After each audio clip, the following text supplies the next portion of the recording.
DKSH, the #1 in market expansion services.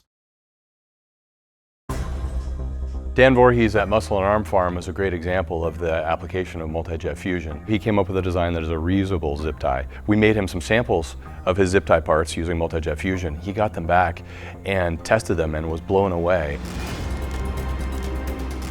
There was no way to really prototype it effectively without going to a costly injection mold until multi-jet fusion.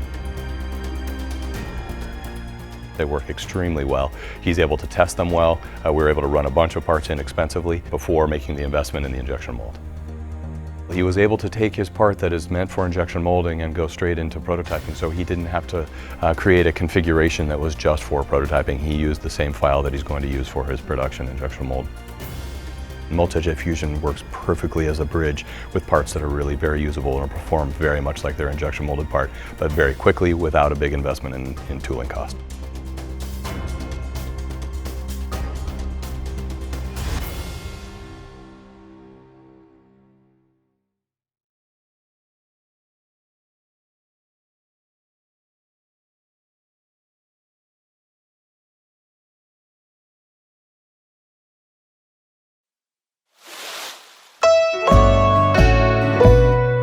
DKSH, the #1 in market expansion services.